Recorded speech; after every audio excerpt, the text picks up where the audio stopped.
I let him into my home, made him tea, told him my life story for 7 years. Then the bank said I owed $45,000, and the cosigner was him. No ID, no records, not even listed as a resident. I'd been living next to a ghost who stole everything from me. If you think this is just another family story, you're dead wrong. Subscribe now to catch more shocking real-life films from us. Under the pale light of a Portland morning, the world was still like someone had pressed pause on the city's usual hum. Fog clung low to the cracked sidewalks and hung in soft whirls around the eaves of a modest row of rental homes nestled just off Division Street. It was the kind of neighborhood that looked like it hadn't changed in 20 years, not because it resisted time, but because time had simply forgotten it. The wind stirred gently, slipping between the worn wooden slats of the porch railings, brushing past aluminum mailboxes, and nudging the blinds that hung crooked in a dozen different windows. It was early, too early for lawn mowers or car doors or barking dogs, just the wind and the quiet shuffle of Norma's slippers on linoleum. Inside one of the smaller units, a white cottage with peeling paint and a crooked wind chime that hadn't sung in months. Norma Reynolds opened her eyes before the alarm, like she always did, like her body knew what the clock would say, even if she no longer bothered setting it. Her first sound was a sigh, not a groan or a grunt of pain, not even tiredness, just the sound of breath leaving her as if it had nowhere better to go. She moved slowly, not from weakness, but from caution, as though the floorboards might not be the same today as they were yesterday. She sat at the edge of the bed, her knees blanketed in a quilt she'd sewn back in 1987. She rubbed her hands together not for warmth, but memory. They were thinner now, more bone than skin, but still steady, still hers. The kettle clicked on with a hollow snap. Norma moved through her kitchen like a woman dancing in an abandoned ballroom, every motion familiar, but echoing in silence. She pulled a single tea bag from a ceramic jar labeled Earl Grey in faded marker, dropped it into a white porcelain cup that once belonged to her mother, and watched steam rise like breath from the past. While the water steeped, Norma walked to the window and drew the curtain aside with 2 fingers. She didn't peer out, she just looked, observed, as if the world needed witnessing. Outside, the trees swayed softly. The garbage bins along the curb looked like soldiers lined up for inspection. Across the way, a porch light blinked out 1 second too slow for dawn. She sipped her tea without sugar, then took the cup with her as she crossed the small living room. Her eyes landed on the picture frame above the fireplace. A man smiled back at her from the photo gray at the temple's wire-rimmed glasses, the kind smile of someone who said little and meant every word. "Morning, Harold," she said aloud, the words catching just slightly in her throat. She sat down across from him on the same recliner she used every morning since his funeral, 3 years ago. The grief wasn't sharp anymore, more like the ache of an old wound that flared when the rain came. Today there was no rain, just cold light and quiet. She reached into the drawer of the end table and pulled out a pen. A blank crossword puzzle from yesterday's paper lay waiting untouched. She tapped the tip of the pen against her lip, squinted at the clue 7 across means to an end. She filled in motive with careful strokes. At exactly 6:41 a.m., Norma stood and put on her long gray cardigan, the one with one missing button near the waist, and tucked her keys and phone into the left pocket. She placed the teacup in the sink, rinsed it gently, and set it to dry. Outside, the chill bit deeper.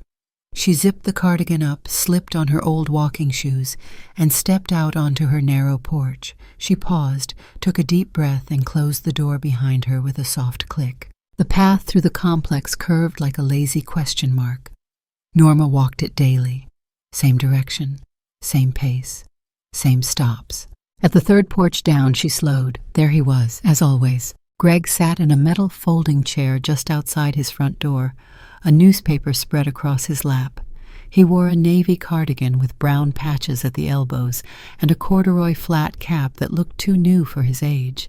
He smiled without teeth, lifting 2 fingers in a half salute. "Morning, Norma," he said, voice gravelly but warm. "Morning, Greg," she replied, nodding politely. "How's the hip today?" "Still attached," she said dryly, offering a smile that faded quickly. He chuckled, then went back to his reading.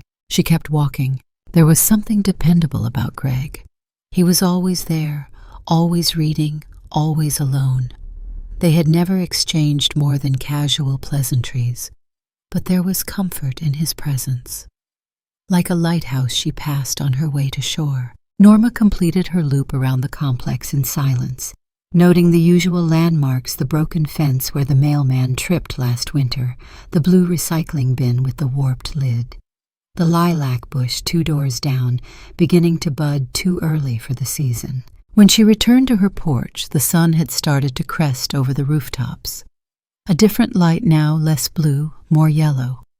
She reached for the mailbox beside her door, expecting maybe a coupon book or some store circulars. Instead, she found a single white envelope, heavy, official. Her name was printed in stark black ink on the front: Norma Reynolds.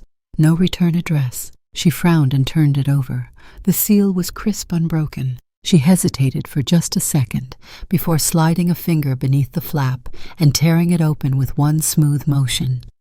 Her eyes scanned the contents slowly, then again faster, then again in disbelief. Her lips parted, but no sound came. Her face, already pale, drained further as her gaze skipped over the numbers. 45,000, she whispered. Car loan. What? She looked around as if expecting someone to appear beside her to laugh and say it was all a joke.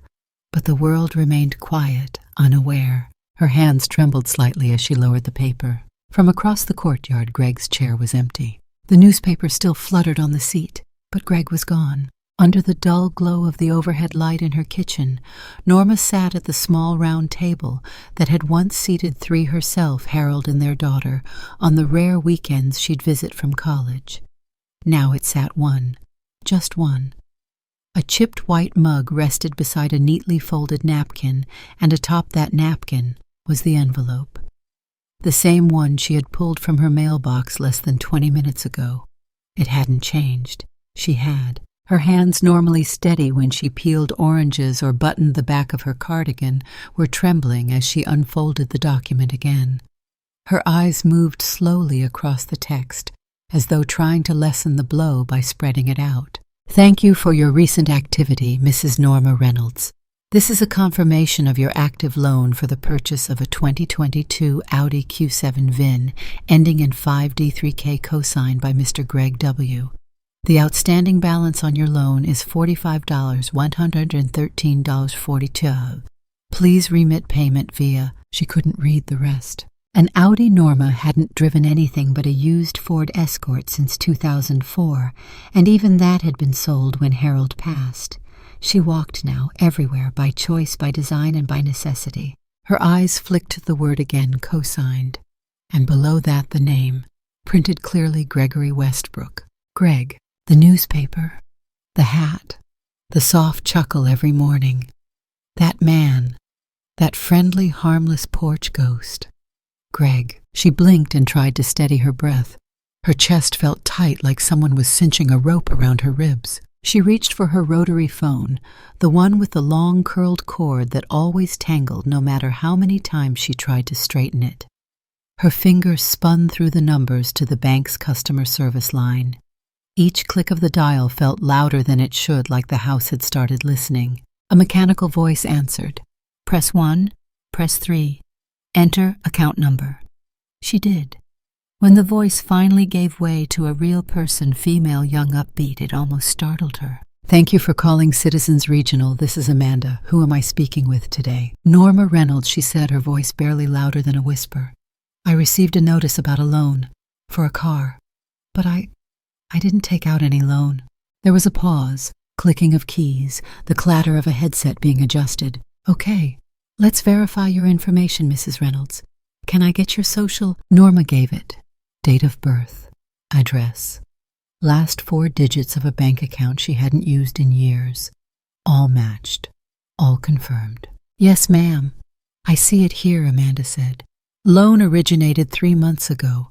Audi Q7 co-signed with Mr. Greg Westbrook. Monthly payments of $821. First due date was February 14th. Looks like a couple payments were made and then stopped. Are you saying you didn't authorize this loan? No, Norma said sharply, now anger peeking past the fear. I didn't buy a car. I didn't sign anything. Well, I'm not seeing any red flags on our end. Application appears clean. All documents are present. It might be best if you come into your nearest branch, Mrs. Reynolds. That way we can verify signatures and file a dispute if necessary. And the co-signer, she asked, though she already knew the name. Greg Westbrook. Yes, he's listed on the application. I see he provided matching identification, utility bill, everything we need. Why is something wrong? Norma's mouth opened, but nothing came out. Was something wrong? She hung up. The paper lay on the table like it had grown heavier since she last touched it. She stared at the figures. The dates. The address listed in the loan matched hers. The phone number. Her landline. Her email, the one only her daughter had used. All correct. All hers. She walked to the hallway closet, pulled out a jacket, and left the house without a word. Outside, the fog had lifted, but the cold remained. She didn't glance toward Greg's porch this time as she passed. She didn't look for his folded paper or his empty chair. She kept walking. It was a 15-minute walk to the Citizens Regional Branch. Norma had made the trip before to cash pension checks and ask politely about overdraft fees. She knew the manager by name, a cheerful woman with purple glasses. But today she didn't care about names or smiles. She just wanted truth. The bank's warm lighting felt too bright, too artificial. She stood at the customer service window and waited for the next available representative. A man in a navy vest appeared. I'm Mrs. Reynolds, she said immediately. There's a loan on my name. It's fraud. I never bought a car. I never signed anything. He gestured politely toward an office with glass walls. Once seated, he pulled up her information and opened a digital folder on his screen. I understand your concern, he said, but everything appears in order. We have your application, your signature, the co-signer's documents. May I see it? She asked. He hesitated, then turned the screen slightly. There it was. Her name printed and signed, in pen. The same loops she'd made for 60 years. Her signature. She leaned forward, eyes narrowing. It's not mine, she whispered. It looks like mine, but it isn't. That's not me. The man studied her expression. His professional smile began to thin. Ma'am, would you like to file a formal fraud claim? It'll initiate an investigation, but please understand if the documentation holds, you may still be liable, especially with a verified co-signer. Greg Westbrook, she said. He nodded. She rose to her feet before she realized she'd done it. Do you know who he is? She asked, leaning forward. Do you know where he lives? He blinked. No, we only verify address and ID for applications. I don't have any personal data on him I can share. Norma turned and left without saying goodbye. Her hands were colder now, even though the walk home was uphill. Greg's porch was empty when she returned. The newspaper was gone. So was the chair. She changed out of her jacket, sat on her couch, and stared at the paper for a long time. There were only two explanations. Either she had lost her mind or someone had stolen it. At 1:22 p.m. she stood, crossed the courtyard. Greg's door was slightly ajar. She knocked. Once, then again louder. He opened it. Well, hey there, he said, that smile forming again. You're early for our chat. Didn't expect to see you till tomorrow. Norma held up the letter, her hand trembling. I need to ask you something, she said. Greg looked at the paper and chuckled softly. Oh dear, don't tell me it's about the IRS again. They've been hounding my cousin about some... This isn't a joke, she snapped, voice cracking. Why is your name on a loan for a car I never bought? A car I've never seen? He blinked, tilted his head. A perfect performance, maybe. Norma, are you feeling all right? She stepped back. You're listed as a co-signer, Greg. The bank confirmed it. You used my name, my address, my signature. I think maybe you're confused, he said gently, raising his hands. That's okay. It happens. We're all getting older. Brains get fuzzy. You sure you're not mixing this up with something else? Norma stared at him, heart pounding. Every word he spoke sounded like molasses being poured over broken glass. He smiled again, just slightly. You sure you didn't sign something maybe at the pharmacy or the post office? It's easy to forget.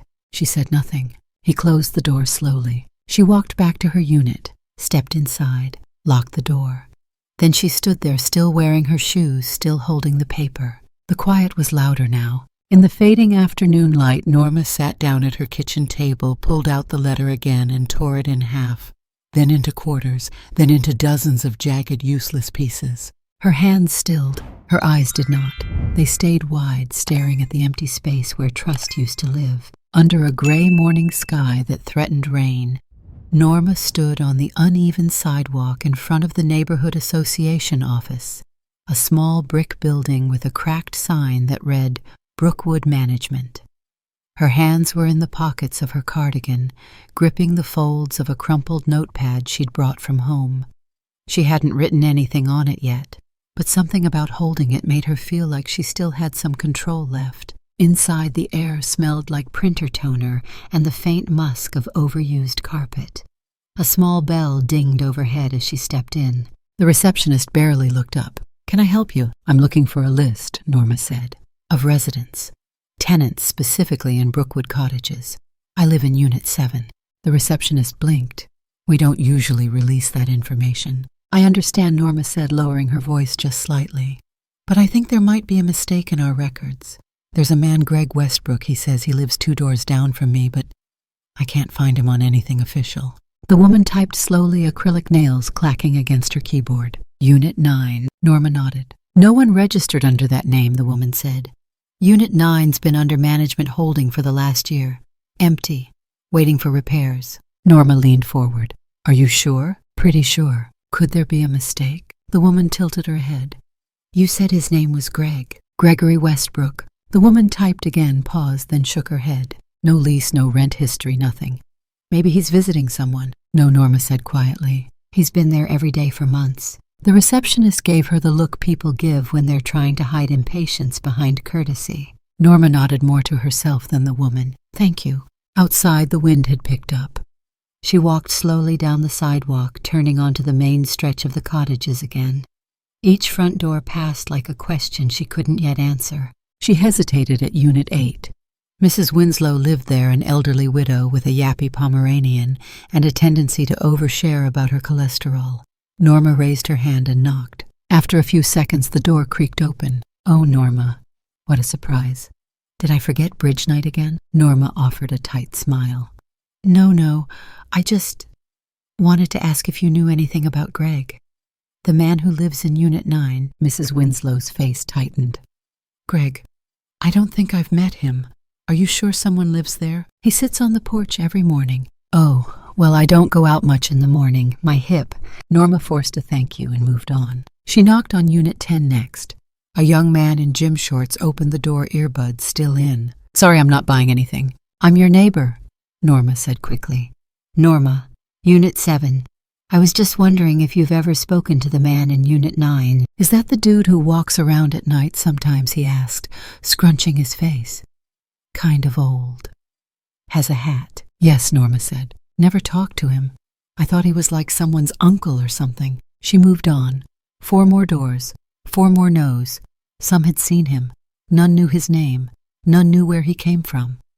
Everyone thought he was someone else's guest, someone else's problem. By the time she reached the end of the cul-de-sac, Norma's heart felt like a clenched fist. She stopped beside the cluster of mailboxes, her gaze drifting toward the vacant unit. She now understood wasn't vacant in theory, but very much so on paper. Unit 9. The porch looked as it always had, clean, minimal quiet. The metal chair, the rolled-up newspaper, the absence of life. It was all too neat, too curated, as though someone was playing the part of a neighbor. She stood there staring, unsure what to do next, when a voice spoke beside her. "You okay, ma'am?" Norma turned quickly. A woman stood a few feet away, mid-30s ponytail pulled through the back of a faded baseball cap. She wore a hoodie with the words Portland Police Academy stitched near the sleeve. On her hip was a holstered weapon, not overt, but present. Norma hesitated. "Do you live here?" "Just moved in. Unit 12, name's Kate." Norma exhaled slowly. "I'm Norma. I've lived here 23 years. Kate smiled gently. "That's impressive." Norma looked back at Unit 9. Have you ever spoken to the man who lives there? Kate followed her gaze. Greg. You know him, only in passing. Seen him out once or twice. Waved. Why? Norma weighed her words. She didn't want to sound paranoid, or worse, senile. I think he's using my name for something financial. Kate's expression didn't change, but her posture did. What do you mean? There's a car loan. $45,000. A co-signed application. My name, my address, his signature next to mine. But I never signed it, never authorized it, and now the bank says I'm liable. Kate crossed her arms. Did you report it? I went to the bank. They asked me to file an official claim, but I thought... Norma trailed off. I thought maybe I should make sure he even exists first. Kate raised an eyebrow. Come again. Norma gestured toward the unit. According to management, there's no lease for that unit. It's listed as empty. Kate looked back at Unit 9, her brows furrowed. I was at the precinct for the last 8 years. Fraud investigations. A lot of elderly exploitation. It usually starts with trust. Small talk. Familiarity. Norma nodded, almost surprised by how easily the tears welled up when someone else gave language to her fear. Kate kept her gaze on the porch. Has he ever been inside your home? Norma nodded. Just once. Around Christmas. He brought some cookies. Said they were from his sister. We had tea. Nothing unusual. Kate's jaw clenched. Did he ask about your personal details? Not directly. But I remember now. He asked about my daughter. Where she lived. If I still drove. If I did online banking. Kate exhaled. It's subtle. That's how they do it. It's a conversation dressed like care. They stood there in silence for a moment. Then Kate said, Mind if I come by later? Maybe we can put some pieces together. Norma nodded. As they parted ways, Norma walked slower. Not because her legs ached, but because her thoughts were racing so fast they pulled her body into pause. At twilight, the world dimmed under a sheet of violet. Norma stood again outside Unit 9. She wasn't alone. Kate was beside her, not in uniform, just in jeans and a fleece jacket, holding a small notebook in one hand. The window blinds were drawn. No light leaked out. The chair on the porch was empty. Norma pointed. He's usually there by now. They waited. Still nothing. Then, as if on cue, a single light flickered inside the unit bathroom, maybe then went out again. No movement, no shadows. Just that one flicker like a whisper caught in the dark. Kate wrote something in her pad. Let's keep watching, she said quietly. So they did. 2 women standing still, breath held, staring into the unknown. And inside that darkness, something watched back. The next morning, rain came down in a slow, methodical pattern, like the sky wasn't angry, just quietly disappointed. Kate sat at her desk in a small, overstuffed home office she hadn't yet finished unpacking. Half-opened boxes sat like lazy witnesses to a life in transition. Her laptop glowed against the dimness, a single desk lamp casting a golden circle over the keyboard. She sipped coffee from a chipped ceramic mug that said, I fight crime so my dog can eat, and pulled up a restricted law enforcement database through her VPN.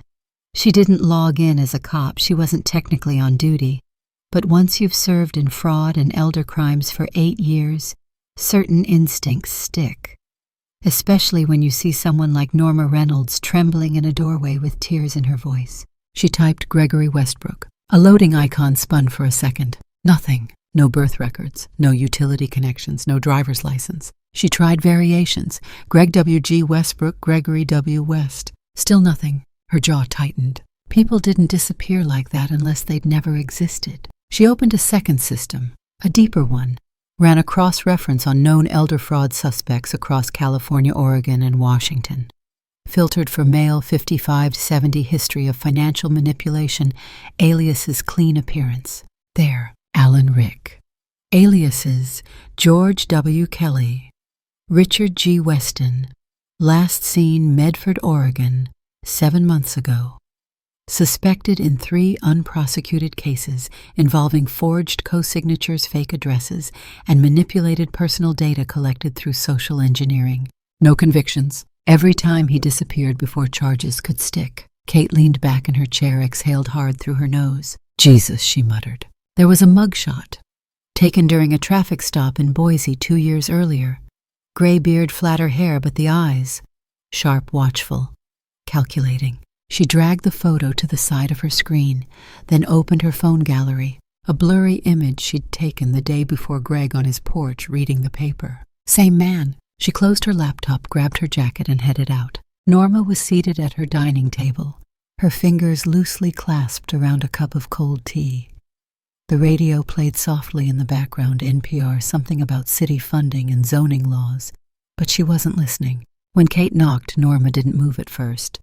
Then slowly she stood, walked to the door, and opened it. Kate stepped in without speaking. She set her laptop on the table and pulled up the photo. His real name is Alan Rick. Norma blinked. He's not Greg. Never was. He's been using fake names across multiple states. He targets elderly women, people who live alone. He builds trust, gathers details, forges documents, every time he vanishes before anyone can arrest him. Norma didn't sit. She stood there as if her spine had been removed, arms limp at her sides. Kate added softly, "The unit he's in was never legally rented.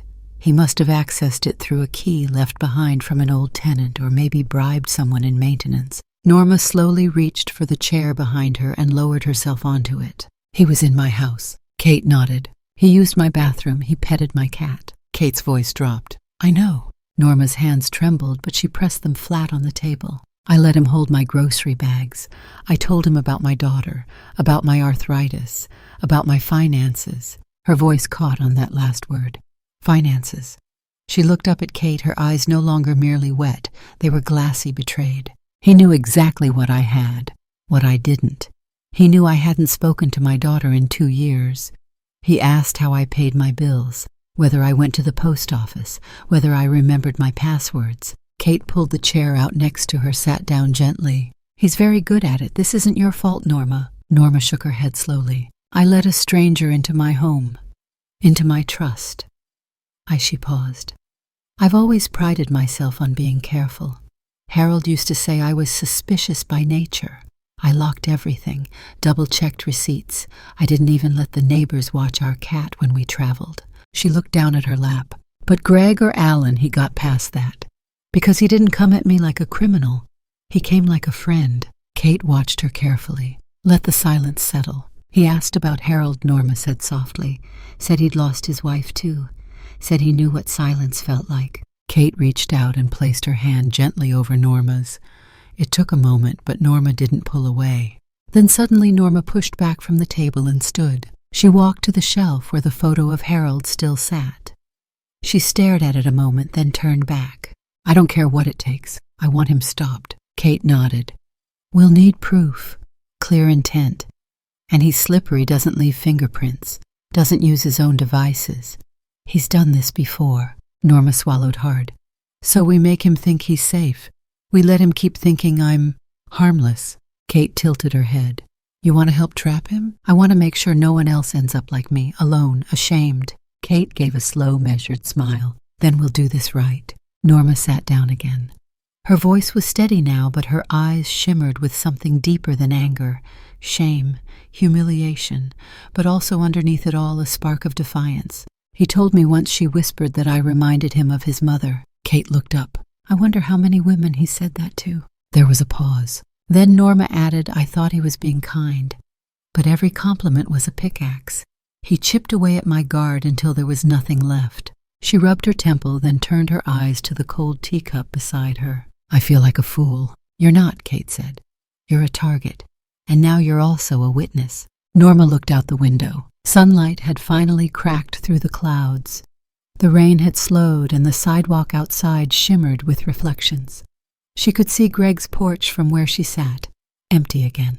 But now she saw it differently, not as a quiet space occupied by a lonely old man, but as a stage carefully constructed, patiently set, and masterfully performed. She turned back to Kate. "I'm done being the audience." Kate nodded slowly. "We'll make him the show." The first lie Norma told was about her birthday. It was subtle, delivered with a shrug as she and Greg stood in the breezeway one morning watching a cat slink across the parking lot. He asked when her daughter was coming to visit. Norma replied, "Maybe next March around my birthday." March 14th.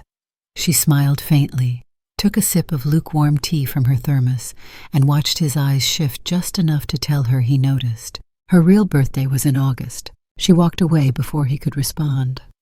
The trick with lies she'd learned over a long lifetime wasn't to convince. It was to plant and let the other person harvest. That evening, Norma sat across from Kate in the living room, surrounded by an unassuming spread of houseplants. Kate leaned forward, lifting the ceramic pot of a low snake plant. "Cameras in here," she said, angling the leaves slightly. "Motion activated. HD Wi-Fi relay connects to my phone." Norma stared at it, skeptical. "Looks like a plant." Kate grinned. "That's the point." Norma glanced out the window. The view gave them a clean shot across the courtyard to Greg's porch and front door. He'd returned to his routine since the Confrontation newspaper at dawn, coffee cup by noon, casual chats when they passed. If he suspected anything, he didn't show it. "We'll only get one shot," Kate said. "He'll catch on fast if he senses you're baiting him." Norma nodded. "So I'll just keep being old." Kate's expression softened. "Not old, clever." Norma gave a dry chuckle. "Clever gets you arthritis and ignored at supermarkets. Not anymore." They planned in low voices under the hum of the heater. Norma would slowly increase the forgetfulness. A misplaced key here, a confused date there. She would let her guard down, but only just. Enough to tempt a man who depended on vulnerability. The next morning, Norma accidentally left her wallet at the communal mailbox. Greg found it. Or rather, Greg made sure she saw him find it. She had just rounded the corner when he waved. "Hey there, neighbor." Dropped something. He held the worn leather wallet in his palm, the contents slightly fanned open ID, insurance card, grocery receipts. Norma let her shoulders slump with just enough tension to seem embarrassed. "Oh dear," she muttered. "Again." Greg smiled, stepping closer. "That makes 2 times this month." 3, she said, then corrected herself. No, you're right. 2. My memory these days." "Don't worry," he said smoothly. "Happens to all of us." He walked her back to her porch, lingered longer than usual. His eyes scanned the windows, the furniture just inside. Kate, watching from her car down the block, noted the timing. The next day, Norma left a manila envelope on the coffee table, tilted just slightly toward the window. Inside it was a piece of paper marked "Online Account Access. Social Security and Pension Backup PIN 1739. The PIN was fake. But the rest of the sheet looked real enough, logos copied from government forms, convincing font-proper letterhead. Kate had mocked it up using old samples from closed cases. Norma opened the front door just enough to make it creak.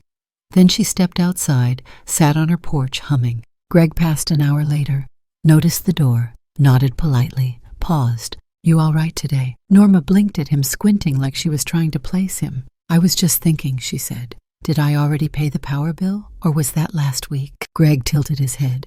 "Want me to take a look?" No. I think I'll remember soon enough." She laughed too loudly, too long. "It's all up there somewhere." He smiled, but this time there was calculation in the corners of his mouth. That night, Kate reviewed the camera footage. "Watch this," she said, scrolling through the timestamp. They watched Greg hover outside Norma's unit. He knocked, waited. Knocked again. When no one came, he looked over both shoulders, classic pre-entry check. Then he tried the doorknob. It was unlocked. He slipped inside. Seconds later, he reappeared. Less than a minute had passed. Something small in his hand. Norma's handwriting had been in that envelope. Her fake account number, a fabricated hint that something valuable lived inside her world and was now within his reach. The next day, Norma forgot to pick up her prescription. Kate arranged for the pharmacy to call Greg's number. Norma had casually mentioned him as her emergency contact the previous week. Another test. He answered, told them she wasn't home, promised to remind her. Polite, helpful, familiar. By now, Greg was circling. A predator doesn't pounce on suspicion. He waits for certainty. So Norma gave him one more clue. She left her laptop open on the table, a spreadsheet visible. It was labeled Estate Info, Backup Funds, and listed 4 fake bank accounts, each with absurd balances: $72, $034, $41, $900, $115, $402s, $3015.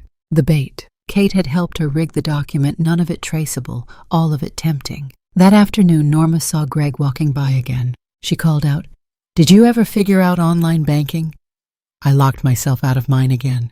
He smiled, that same warm grin he'd always worn. "I can help with that," he said. If you'd like. She waved him off, laughing. No. I just need to remember where I put the codes. I wrote them down, but I think I left them in the freezer. Can you believe that? I've seen worse, he said, stepping closer. Maybe leave them by the phone next time. He looked through the door behind her, saw the laptop, the spreadsheet, didn't react. But Norma saw his eyes widen just slightly. That evening she left for a walk intentionally longer than usual. Kate watched from a nearby bench. At exactly 4:17 p.m., Greg stepped out of his unit, looked both ways, then crossed the courtyard. The snake plant on Norma's porch swayed with the motion of his steps. He didn't knock this time. He turned the doorknob. Open. He entered. Kate tapped her phone. The camera inside went live. There he was, moving with practiced grace. Straight to the table, eyes on the laptop, fingers brushing the trackpad. He snapped a picture with his phone, then moved to the counter, grabbed the envelope she'd left by the landline this time. Another list of emergency passwords. Norma had written them herself, wobbly, a little too neat. Exactly the way someone trying not to look forgetful might write. He folded the page, tucked it in his back pocket. 37 seconds, then he left. Didn't look back. Kate exhaled slowly, the adrenaline cold in her arms. The trap had closed. Not entirely, but tight enough now to leave a mark. Later that night, Norma sat alone in her chair by the window. The tea had gone cold again. She didn't seem to notice. She stared across the courtyard. Greg's porch was dark, but in her mind, it was wide open. She could still feel the draft of his steps in her living room, still hear the gentle laugh he used like a key to unlock people. She whispered just loud enough for herself to hear, "Take one more step, Alan." And she waited. The scrap of paper felt like nothing in Greg's hand. Just a folded, softly worn note with a name, a number, and a half-legible series of codes that looked exactly like something an old woman might scribble after forgetting her online banking password for the third time in a week. He held it between two fingers as he sat at his tiny kitchen table, the blinds drawn, a single overhead bulb casting yellow light on the metal rim of his ashtray. Outside, the wind began to pick up. He dialed the burner phone he'd kept in the drawer with the rubber bands and spare batteries. No contacts. He didn't need them. He knew the number by heart. Yeah, the voice on the other end was young, clipped, East Coast, unemotional. "It's me," Greg said. His tone was relaxed, almost bored. "I'm done babysitting. Got the final piece today." A pause. "Then how clean is it?" "Cleaner than most. Woman's got enough cash to keep a ghost fed for a year. She even left it in handwriting. Full access if I move quick." "When?" "Tonight or tomorrow morning at the latest. I'll move on the small one first, then see if the pension account holds." "You sure it's not bait?" Greg chuckled. "If it is, they've got the best damn actress in the retirement circuit. She talks to her plants." The voice said nothing. Greg leaned back in the chair and glanced at the paper again. "It's the last one," he said. "You always say that." Greg smirked. "Yeah, but this time I mean it." And he hung up. Across the courtyard, a green LED light blinked softly from the base of a potted plant on Norma's porch. A quiet, blinking eye that recorded everything. The phone call, the name drop, the tone, the timing. Inside Kate's apartment, the live feed played on her phone in grainy but usable audio. She rewound the clip, listened again. "Final piece today. Full access. Tonight or tomorrow morning." She dropped her mug into the sink with a loud ceramic clatter and pulled out her secure work phone. Scrolling fast, she dialed her contact at Financial Crimes. "Detective Kate Fallon, badge 48192, requesting digital capture authorization for suspect Alan Rick. Known aliases, Greg Westbrook. Suspected active attempt on fraudulent transfer using falsified identity." The woman on the other end asked no questions, only confirmation codes. Kate rattled them off from memory. "Live operation in progress," the voice asked. "Yeah, and the net's closing." Norma sat at her table beneath the warm, flickering light of the lamp Harold had wired himself back in '89. It had been part of a larger project, something about rewiring all the kitchen lighting before winter. She remembered teasing him for taking so long with it. Remembered the way he'd fumbled, the wire nuts, blushed, then laughed as he shocked himself lightly and called it a handshake from God. She missed his laugh more than anything. Her pen scraped across thick cream-colored paper. "Dear Harold, I hope you don't mind me writing again tonight. I know I promised not to bother you with things that aren't important, but this one might be. There's something happening in our little street. I wish you were here to help me figure it out the way you used to, sitting quiet until the pieces clicked in your head. But I've got Kate now. She's younger, tougher, the kind of woman who doesn't flinch when people lie to her. You'd like her. You always said I needed a friend who didn't knit. We're trying to stop someone who smiles like you and me but talks with his teeth, someone who thinks people like me are soft enough to cut without a blade. I think I'm doing the right thing, Harold. I think I'm doing something good, even if it's late. She paused, let the silence hold her hand. If I'd seen him for what he really was sooner. I keep thinking maybe I wouldn't feel so ashamed now. But maybe you'd say the shame isn't mine to carry. Maybe you'd tell me I'm still strong, still sharp, even if I forgot where I put my glasses this morning. She smiled faintly at the memory. Either way, I'll finish this. For me, for you. For all the women who let monsters drink their tea and call them darling. Love, your Norma. She folded the letter and placed it beneath the picture frame on the table, then turned out the light.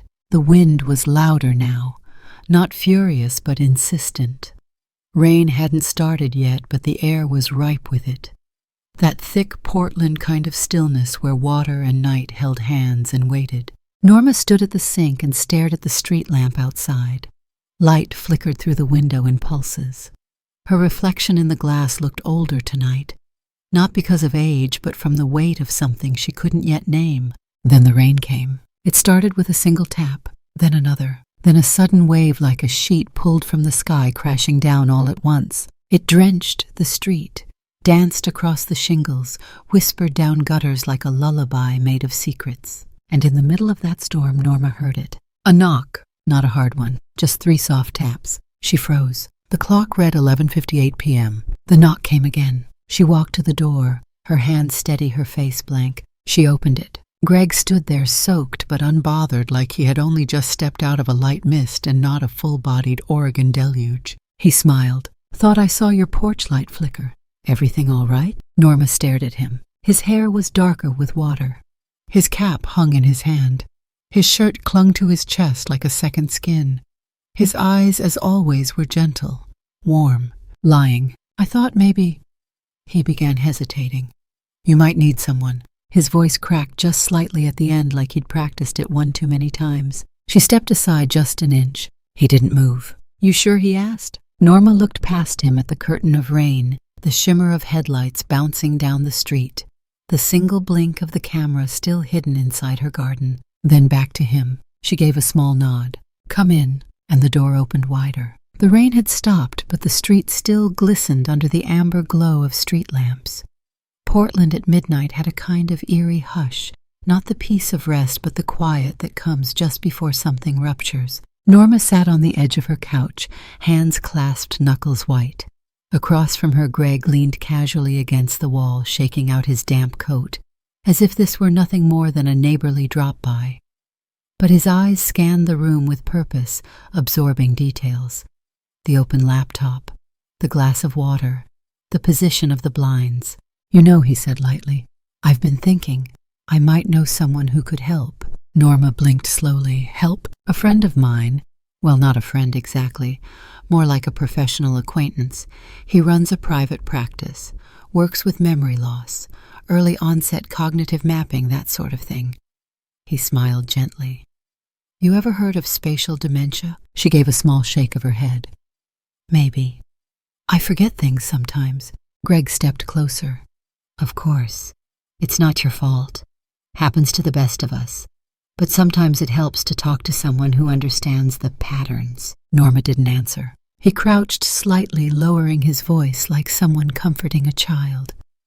I could take you, if you'd like. Just to see what he says, no pressure, just you, me, and some answers. Norma looked down at her hands. Now, it's better this way, he said softly. Late hours, no lines, less stress. She hesitated. He extended his hand. Just a ride, that's all. She stood slowly. Her knees popped like dry twigs, but she didn't flinch. As she reached for her coat, she spoke just above a whisper. I don't even remember my pin anymore. Greg smiled, his hand brushing her shoulder gently. That's all right. I remember enough for the both of us. The car was silent except for the low hum of tires on wet pavement. Greg drove with one hand on the wheel, the other resting lightly near the gear shift. Every so often he glanced sideways, checking her posture, her expression. Norma leaned against the window, watching the world pass in blurry golden streaks. Her breath fogged the glass slightly, and she wrote a small letter H into the condensation with her finger before wiping it away. "You feeling okay?" he asked. She didn't answer right away. Finally, she said, "Sometimes I look in the mirror and don't recognize myself. Is that part of it?" "The forgetting." Greg nodded solemnly. "It's called cognitive dissociation, completely normal in the early stages." She turned to him. "And the numbers. I used to know my account numbers, my social security, my passwords. Now, they all slip away." He gave a reassuring smile. "It's not your fault, Norma, and it's nothing to be ashamed of. That's why I'm here. You don't need to remember everything. Just trust someone who does." Her fingers tightened around her purse strap. "Do you trust me?" he asked gently. "I don't know," she said. "But I remember trusting you. That's something." Greg laughed. "Good enough for me." They turned onto a quieter street, then into a strip mall parking lot. The fluorescent lights of a 24-hour ATM kiosk flickered in the distance like some lonely outpost in a desert. Norma frowned. "Is this the doctor's office?" "No," Greg said smoothly. "But I thought maybe before we go in you could check your account, see if anything's been touched.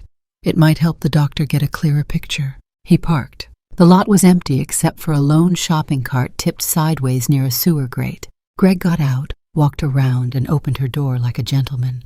She stepped out slowly, hands trembling just enough to be real. He guided her towards the machine, one arm light around her back. "Why don't you let me handle the keypad?" he said. "Just tell me the code." Norma blinked up at him. "It's the one I gave you," she said. "You remember it, don't you?" He smiled. "Of course." He slid a card into the reader. Not her real card. A clone. He must have had it made from a skim, or maybe one of the slips she'd forgotten near her phone. He typed in the fake PIN. The one Kate had designed to flag the bank's fraud detection in real time. Nothing happened. He tried again. A soft chime rang out. "Card locked. Contact customer service." His smile flickered, but he masked it quickly, looked over at her. Must have been a typo. Norma stepped back slightly. Behind her, the wind picked up again, pushing a paper cup across the concrete like a ghost in a hurry. Greg tried again this time, switching cards.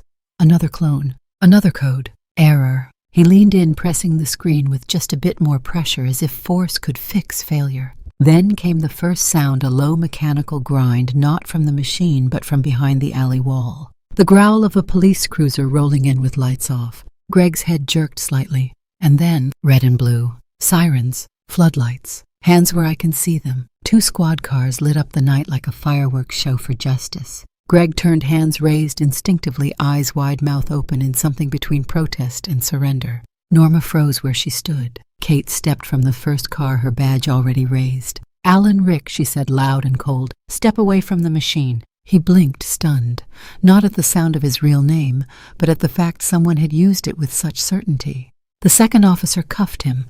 Greg didn't resist. He didn't shout. He just stared at Norma, not angry, not desperate, just betrayed.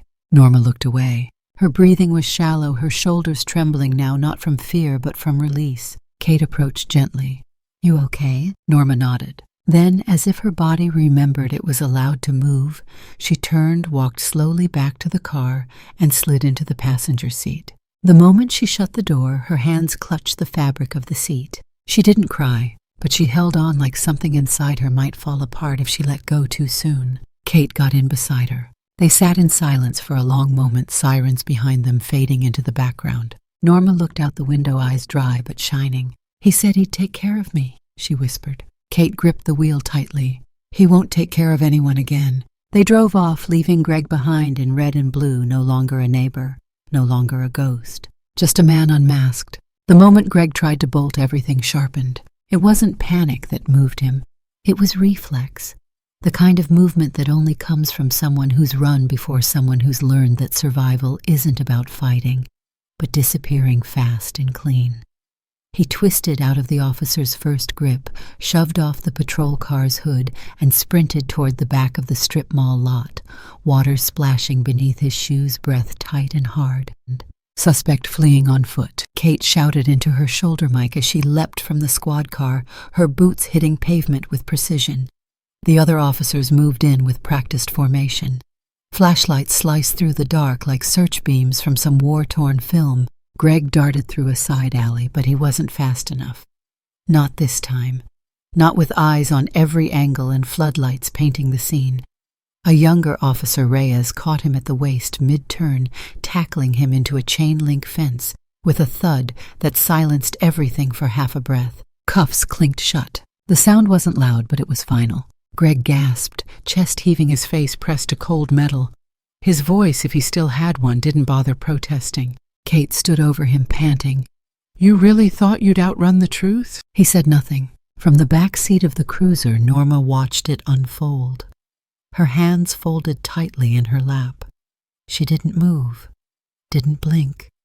Her eyes locked on the man she had once poured tea for, the man who had studied her life like a locksmith studies a door. The man now face down in oil-stained concrete. They searched Greg's car on site under probable cause. The trunk held more than just a spare tire. Inside, a sealed black duffel bag, a portable scanner, laminating sheets, blank ID cards, multiple state driver's licenses, all with Greg's face but different names, prepaid debit cards, 2 checkbooks under the name GW Leasing Co., a copy of Norma's driver's license faintly smudged but unmistakably hers. Kate held the license up to the cruiser window and watched Norma's eyes widen ever so slightly. He had everything Kate said. This wasn't improvisation. It was planned. Norma didn't respond. She just turned her head and looked out into the dark, her reflection on the glass overlapping with the faint outline of Greg being lifted into the second patrol car. That night back at Brookwood Cottages, Kate pulled into Norma's driveway in silence. The house looked the same. Same porch light flickering slightly, same wind chimes clinking out of sync. But the air felt heavier, like the shadows knew what had happened and refused to move on. Kate turned off the ignition. "You did well tonight." Norma didn't respond. "You saved yourself, and probably others too." Still nothing. Kate glanced sideways. "You want me to walk you in?" Norma shook her head slowly. "I just want to sit," she whispered. "Just for a little while." Kate understood. She watched as Norma opened the door and stepped out. Her silhouette seemed smaller under the glow of the porch bulb. Not fragile exactly, just spent. Inside, Norma didn't turn on any lights. She sat in the dark of her living room, the only illumination coming from the distant halo of the street lamp, filtering through sheer curtains. She didn't cry. She didn't breathe heavy. She simply sat, motionless, as if waiting for her body to finish catching up with her soul. On the table beside her, the letter she'd written to Harold was still there. She ran her fingers over the envelope and thought about how close she had come to losing everything. Not just her savings, but her trust, her name, her peace. A woman stripped of her name has nothing left to whisper to herself in the dark. 1 week later, the courtroom was packed. Pre-trial hearings usually weren't dramatic. They were procedural, technical, often boring. But word had spread around the Brookwood community like fire on dry grass. People came, tenants, maintenance workers, even the cashier from the corner store Greg used to visit for coffee and cigarettes. They all wanted to see the man they thought they knew. Greg Allen Rick sat at the defendant's table wearing a gray county-issued jumpsuit, wrists cuffed to the chain at his waist. He looked older without the hat, smaller without the smile. He didn't glance at the gallery. He didn't meet eyes, just stared forward as if the room didn't exist. The charges were read aloud. 3 counts of identity theft. 2 counts of financial fraud, 1 count of attempted wire transfer using false authorization, unlawful entry, elder exploitation under Oregon State Code 163-205. Norma sat near the front with Kate beside her. She didn't flinch at the reading of each charge. Instead, she studied his face, looking not for remorse but for recognition, for even the faintest hint that he knew what he'd done. But he didn't look at her, not once. The judge denied bail. Too many aliases, too many flights from previous charges, too much risk. The gavel came down not with violence but with certainty. Back at Brookwood, people had questions. At first they whispered. Unit 9 had been resealed. The management company was reviewing its protocols. A new padlock had been drilled into place. No one really wanted to talk about how easily someone had slipped in and out of their lives unnoticed. Mrs. Winslow from Unit 8 stood at the mailboxes one morning and said to Norma, "I always thought he was so polite. Brought me a bag of oranges once." Norma didn't reply. Another neighbor added, "I figured he was a visiting uncle or something. He smiled so much." "You'd never think." "That's the problem," Norma said softly. "He smiled too much." They nodded silent again. No one quite knew what to do with the shame of being fooled. A few days later, Norma received a large envelope in the mail. The return address was Official Office of the Attorney General, Salem OR. Inside was a single-page letter signed by the Assistant District Attorney. It read, "Mrs. Reynolds, on behalf of the Oregon Department of Justice, we extend our gratitude for your bravery and cooperation in the investigation and detainment of Alan Rick, alias Gregory Westbrook. Your actions not only prevented further financial loss, but also enabled us to build a solid case that will protect future potential victims across multiple states. We are currently working with federal prosecutors to pursue interstate fraud charges, given the multi-jurisdictional nature of Mr. Rick's activity. Your testimony and the audio-visual evidence collected have been deemed instrumental. As part of our continued commitment to safeguarding vulnerable populations, we are implementing new awareness programs modeled in part from this case. Your name will remain confidential unless otherwise authorized, but we believe your story will inspire others to come forward. Thank you. Ada, Claire Mercado." Norma held the letter against her chest for a moment, not like a trophy, but like something solid, something earned. She placed it in a new folder she'd labeled True Things. Then she stood, walked to her front door, and stepped outside into the morning light. The rain had lifted, the air was fresh, and the seat across from her porch, empty, and this time she was grateful for it. Norma hadn't expected her name to travel. She certainly hadn't expected it to appear on the state website, printed in bold letters just beneath the Oregon Department of Justice's seal. Yet there it was, floating in digital ink, the Norma Reynolds Initiative, Senior Anti-Fraud Hotline. She stared at the headline on Kate's laptop as it sat open on the kitchen table beside her cooling teacup. She didn't blink, didn't speak for a full 30 seconds. "They could have just called it a hotline," she finally said. "Why drag my name into it?" Kate leaned over the back of her chair, grinning. "Because you earned it. Because it matters. Because next time someone like him tries to sweet-talk his way into someone's house, she'll remember your name and slam the door shut." Norma exhaled something tight in her chest, softening. That'd be worth it. The media requests started the next morning. Local stations first. Then an independent journalist from Bend. A senior columnist from the Oregonian called and left a voicemail. "We want to hear from someone who said no and meant it." Norma ignored most of them. It wasn't until Channel 3 News sent a letter, handwritten, respectful brief, that she agreed to one short interview. On her terms. No camera crew in the house, no digging into her past, no elderly heroine nonsense. She sat on the park bench 2 blocks from her unit, the one Harold used to take her to when the neighborhood was still young and full of kids on bikes. Her cardigan buttoned all the way up, hands resting in her lap. She looked directly into the single camera and said, "I'm not special. I'm not brave. I just got tired of being afraid. Tired of silence. If someone tricks you, don't be ashamed. Be angry. Speak up. Let the world know their face, their voice, their name. And if you forget your passwords, that's fine. Just don't forget your worth." That was it. They aired the segment during evening news, slotted between a story on highway closures and a piece about an escaped pet llama. But her 2 minutes carved into hearts. That night, Kate knocked at her door, not in uniform, but in sweats, holding 2 steaming cups from the cafe down the street. "Chamomile," she said, handing one over. "They remembered." Norma smiled. "Because you asked them to." They sat together in the living room, the small lamp casting soft light over Harold's old bookshelf, the one that still smelled faintly of cedar and ink. "You okay?" Kate asked. Norma thought a long moment. "I will be," she said. The 2 women developed a quiet rhythm in the weeks that followed. Kate stopped by most evenings, sometimes just for tea, sometimes with questions about another case, what signs Norma had noticed, what felt off. Norma's insight became a map for others, her words sharper than forensics. In return, Norma let her in not just to the house, but into the softer, untidy rooms of memory. "I met Harold at the post office," she said one night. "He gave me the wrong change on purpose just so I'd come back and yell at him. It worked," Kate laughed. "And your daughter?" Norma's smile faltered. "That's more complicated." She looked down at her tea, tracing the rim of the cup with a fingertip. "She wanted to move to Italy. She got a scholarship, a research grant. I don't know, some opportunity.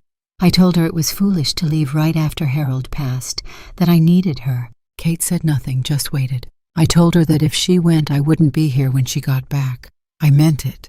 Kate leaned forward. "And did she go?" Norma nodded slowly. "Haven't spoken since." The silence sat heavy between them. Kate cleared her throat. "Have you ever tried reaching out?" Norma stared out the window. "I've written a dozen letters," she whispered. "Tore up every one." Kate sipped her tea. "Then maybe don't tear up the next one." That night, when the house was quiet again, Norma pulled out the stationery drawer. The same one she'd used to write checks, grocery lists, condolence notes. She chose a sheet of soft cream paper with a faint floral border. Her pen hovered, then touched down. "Dear Elise, it's been too long. Most of that is my fault. I was angry when you left, and I made that anger into a wall. I told myself it was about loyalty, family. But the truth is I was scared. Your father had just died. I was shrinking, and I didn't want to do it alone. You were growing, and I didn't want to be left behind. I said things I wish I hadn't, and then I stayed silent when I should have spoken. I've had quite the adventure recently. Made a new friend. Caught a criminal. Got a phone line named after me. I even gave a speech on TV. Can you imagine me on television? But all of that means less than being able to write this to you now. If you still remember me, if you still want to, maybe you'd write back, or call, or come home. Love, Mom." She folded the paper, carefully sealed the envelope, and set it by the front door before she could change her mind. The porch was quiet that night. For once, not a single sound but the soft brushing of tree branches above. Inside, Norma stood at the window and stared out into the dark, not searching anymore. Just ready. It was a quiet morning when the letter came. The kind of morning where the light came in soft and golden through the kitchen curtains and the world felt for once like it wasn't in a rush. Norma was washing a spoon when she heard the metallic clatter of the mail slot, followed by the soft thud of something hitting the floor. She dried her hands slowly, not expecting anything but flyers, bills, maybe a late-season gardening catalog she didn't remember subscribing to. But when she bent down and picked up the envelope, her breath caught. It was thin, delicate.